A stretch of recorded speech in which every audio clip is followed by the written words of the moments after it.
Hey you guys, it's Rachel here with Senza Tempo Cane Corso. So I'm out here with Gabriel right now, and I'm at the park. There's like a playground over here. There's kids and people playing games and doing all kinds of stuff. And hold on, sorry, I'm trying to. There we go. So anyway, initially when I started walking Gabriel, he was very dramatic. I didn't really take him out when he was very young. Actually, I did, but not as much as I should have. And so anyway, I've been working with him now, and he's a really big dog. And in my experience, the bigger they are, the more of a wuss they can be when it comes to being out and about. Everything has been really easy for them in life. They don't have to fight hard to, nurse, and they get all the milk they want. They can push their siblings out the way, and he is a bit of a bully too. Like, he likes to pick on Spooky. Anyway, so started working with him, and oh my God, you guys, it was a lot. He would freak out when cars would go by, like hit the deck, and he was so dramatic. And we have a train that goes through town, and he would freak out. And what I did and there's the train, speak of the train, and what I did to fix that with him is I didn't get onto him big time. I didn't like discipline him a whole lot for that stuff. Like, it's not, disciplining a dog that's experiencing something for the first time or kind of getting used to something is not really going to work. You're only going to make them have more of a negative view of whatever it is that you're going through. And it's not to say that discipline doesn't have its place, but it doesn't have its place just because of a dog's reaction to something that they are not familiar with. And so all I really did was, tighten his leash up to give him less ability to freak out. And my only goal was to kind of keep him moving forward and try to distract him in those moments, just kind of keep his head forward. So not disciplining, but definitely taking control of the situation and and limiting his ability to have a negative reaction, or to limit the extent of that reaction. And so, in doing that, I think I've brought him out. This will be like maybe the 5th time. I did bring him out with Memphis. Back up, my boy. Because Memphis is more chill. He doesn't, have any of those issues. So I'd bring him out with Memphis, and he did really well.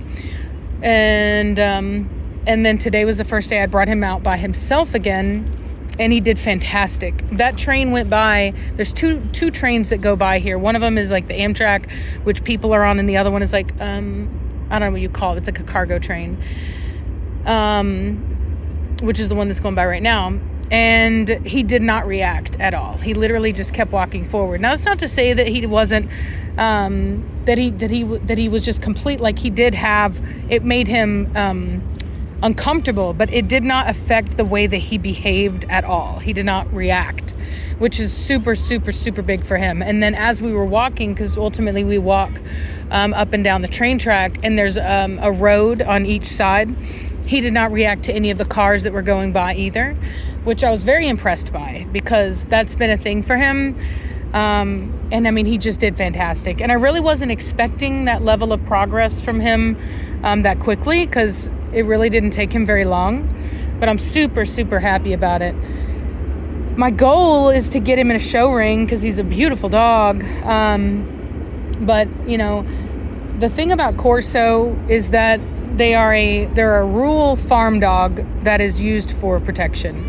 And so to ask, it's like let's say that you are a celebrity, right? Or a famous politician, whatever, okay? And you have people that are paid to protect you, okay? The places that are going to make them the most uncomfortable are places with a lot of people, with a lot going on, because it makes their job harder because there are so many moving parts that they have to be aware of in order to ensure your safety. And so that's what it's like when you take a protection dog into an environment like that, because they believe that is their job to be mindful of everything going on, right? So every time, so like there's a lady that they just pulled up over here, so he's watching them, right? And you can see a little bit of a worry on his face because he doesn't know whether or not that person is going to be a threat to us or not. And if you're Secret Service or you don't have the luxury of just looking at a person and being like, yep, no, that person's not a threat. You don't know if they're a threat or not. You got to watch. And so that's what he's doing. You know what I mean? He doesn't know if a person is a threat or not until he watches them. And so I think a lot of people, they want every dog to be a show dog, and they want to make the claim that if that dog can't be a show dog, then it isn't a good dog. But ultimately, being in a show environment is very, it is the antithesis of what it takes to be a good guardian breed. And a lot of people, and I realized this when I was talking to my boyfriend the other day, because he thought that a dog show was ultimately like a big room with a, the ring, like what you see on TV, right? But it's not. The reality is that a dog show is usually a very big room with multiple rings in it. So you'll have like 2 to 3 in a row. So let's say that like this is the thing, right? This is the box, right? So you might have 1, 2, 3, 1, 2, 3, 1, 2, 3, right? If we're encompassing like the rectangle of the screen, right? It could be that many, or it could just be 1, 2, 1, 2, 1, 2. But either way, there are multiple rings going on. And so there's an open area. A ring basically consists of an open area. And then, which is where the dogs go. But around each ring is a bunch of kennels, a bunch of people walking around. So there's a lot going on. There's people everywhere. There's dogs everywhere. There's kennels everywhere. And it's just a very hectic environment in a very small space, okay? Think of like if you've ever been to like a traditional old school, what do they call them? Flea market. It's almost like a flea market. That's how crazy it is. There's just people everywhere. It's kind of dark. And there's just a lot going on. And so to ask a guardian breed to just be totally fine in that environment, some dogs are okay with it. Some dogs are not. Typically the males have a harder time with it because they tend to be more serious, and the females are not quite as serious. And so that's why for a lot of people, they believe that there should be a difference, or why some people will ask you, they'll ask me like, do you have show lines or working lines? Because a lot of people that have an understanding that if you only ever breed dogs that are going to be good in a show ring, there is most likely a lack of guardian instinct in those dogs that will develop over time, because that is not what you're breeding for. You're not breeding for a dog that's constantly surveying the environment looking for potential threats. Now, that doesn't mean that you can't take a good guardian dog and get them to be okay with that environment, okay? But it's harder because the dog shows typically they have rules against everybody, like people just coming. And it makes sense because of biosecurity. These people, it's already hard enough to bring your dog where a bunch of other people's dogs are, like breeders, and then not bring home some kind of virus or sickness. It just is what it is. Anytime you enter into an area where there's a lot of people, you run the risk of getting sick with the flu or anything else that's being passed around at that time. And the more people that are around you, the greater the chances that you could pick something up. So that's what dog shows are like. And so it makes sense that they would not want a bunch of dogs that are there that are not actually participating. However, it makes it difficult to desensitize a dog to that environment so that they can be successful in it and be able to move and operate in a way that exudes the kind of confidence and happiness, I guess, that they really want to see in those rings. So a lot of times people falsely interpret a dog that doesn't handle a show ring well as a dog that is like not going to be a guardian. And it just simply is not true. In fact, I mean, I can tell you that just in the time that I've been sitting here, there was a lady that was sitting behind me, and then she left, and he was very much watching her. He's a very protective dog, and he would absolutely act, but it takes a lot of knowledge and experience to be able to identify what is a weak dog, what is a timid, fearful dog, and what is a watchful young dog that is, learning about their environment. And that's what's going on here. So I'm not criticizing him. I will redirect him sometimes, move him or control his head, kind of move him in the direction that I want him to be in, try to limit his reaction to a situation if I feel that I don't want him building and developing bad habits.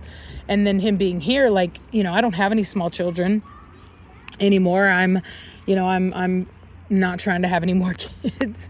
And so, his ability to experience the chaos that is little children is very limited.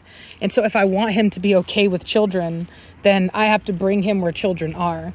And there's limitations to that. Like, I could be much closer, right? There's other benches that are closer up there, but children themselves are curious, and they're going to want to come and spend time with him and try to pet him. And he's not ready for that right now. So I don't want to set him up for failure. And so what I did is I started from way back.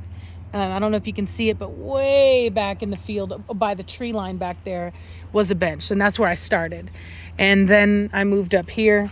And so we've been watching from here, and I want him to get to the point where he doesn't care about the children, where he, like, those kids over there are running, they're making noise, and he really does not care. He's not paying any attention because there's no need to. But the only way that he's going to figure that out is by sitting and allowing him to observe. And so that's what I'm doing. I'm just sitting here by myself, quietly, allowing my dog to observe all of the sounds and the chaos around us. So that he'll be okay with it. So here we have a little kid that's coming by. And let's see how he responds. So far, so good. He's not alerting. He's just watching her calmly. So the head is down a little bit. So he's trying to understand. He's kind of faced her, and she took off and she ran. And now he's like, whoa, what was that? He just doesn't know. He doesn't understand. But as a guardian breed, like I said, if we're talking Secret Service, right? And that's what these dogs are. They're doggy version of Secret Service. His natural inclination is going to assume that a person is a threat. That's going to be his natural inclination. And that is what he is bred to do, is to perceive possible threats and to be a guardian. And so he doesn't have the luxury, just like the Secret Service doesn't have the luxury of assuming that a person is not a threat. He has to come from that standpoint first and then work through that to determine if in fact that's what that is. So he shouldn't be penalized just for observing, just for looking.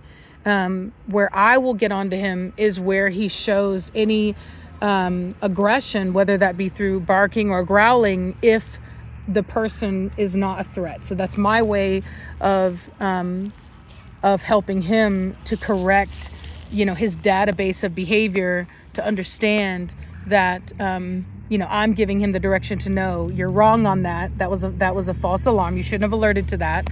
That's not a problem. And it's my job to kind of direct that and take control of that, and to give him whatever level of correction is necessary for him to back down and to accept that situation. So right now there's these little culverts over there, these concrete culverts, and the kids are running through them, and he's just watching.